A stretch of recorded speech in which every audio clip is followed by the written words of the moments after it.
What if I told you that real power isn't loud? It doesn't shout. It doesn't chase. And it certainly doesn't beg to be seen. True power is quiet. It's a calm stillness that fills a room without a single word spoken. It's the kind of presence that makes others question their own noise. In a world that constantly tries to hijack your emotions through silence, guilt, praise, or punishment, what happens when you no longer play along? What happens when you stop reacting and start observing? When you stop chasing and start choosing? You become unshakable, untouchable, unmanipulable. This isn't about becoming cold. It's about becoming complete. So let's go deeper, beyond defense, beyond reaction, and step into what it means to become emotionally sovereign.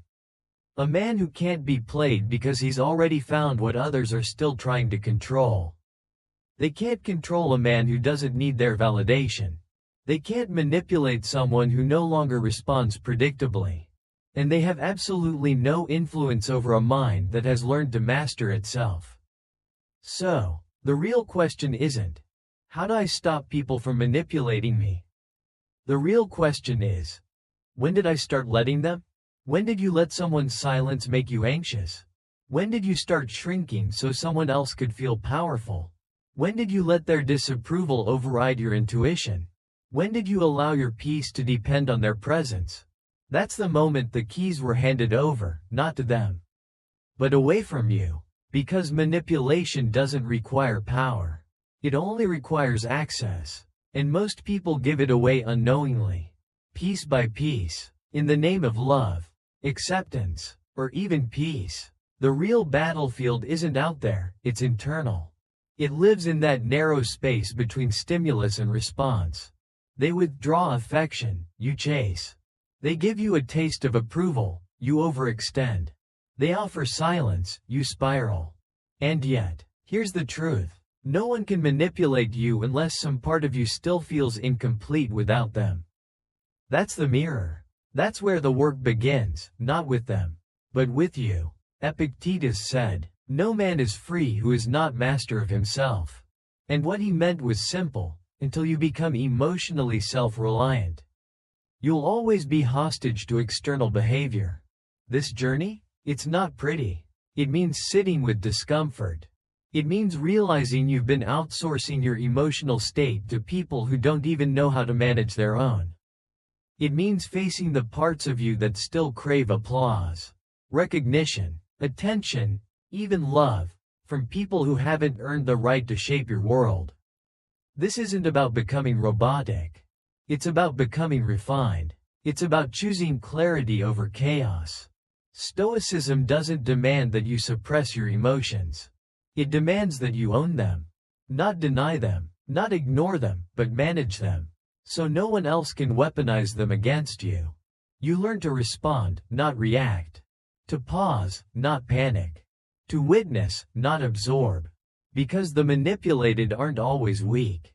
They're often unaware. Unaware of how their childhood wounds have wired their adult responses.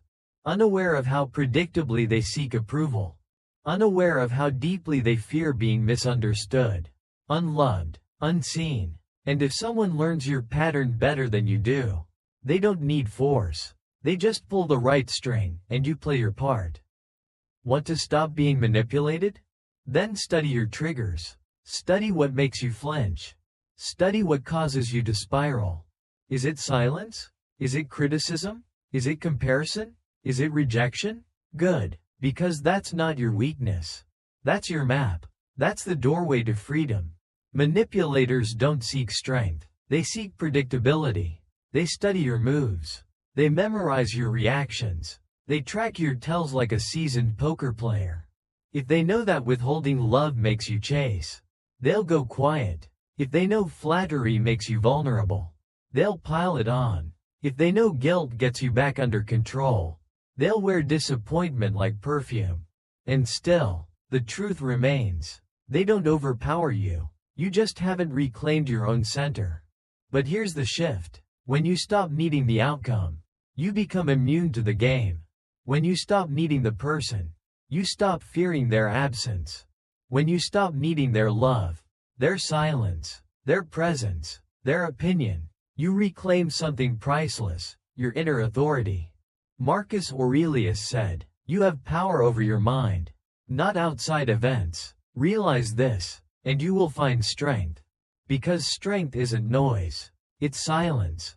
It's stillness. It's sovereignty. The man who cannot be moved doesn't need to dominate. He doesn't need to argue, prove, or persuade. He simply becomes so whole that external chaos has nowhere to land."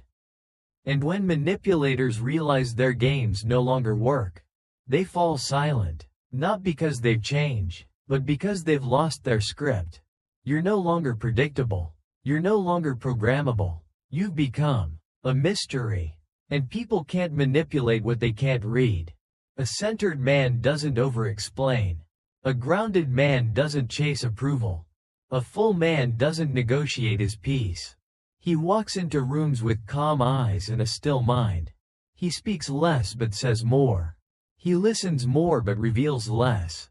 Not because he hides, but because he holds. Presence isn't loud. It's heavy. It shifts the energy in a room. Not with volume, but with gravity. That's power. That's the energy of someone who has stopped leaking themselves to people who didn't ask to carry them. You don't beg when you're full. You don't chase when you're certain. You don't perform when you've already arrived. They'll say you change. Let them. They'll call you cold. Let them. They'll say you've become distant. Good. That's the point. You've stopped twisting yourself into shapes to fit the room. You've stopped apologizing for your boundaries. You've stopped shrinking your truth to fit someone else's comfort zone. You've outgrown the manipulation, not by fighting it, but by starving it. Because manipulation doesn't die through resistance. It dies through irrelevance. And that happens the day you decide you are enough, with or without their approval. So when they ghost you, let them. When they try to guilt you, smile. When they expect you to react, remain still. Because nothing unnerves a manipulator more than a man who no longer needs to be understood.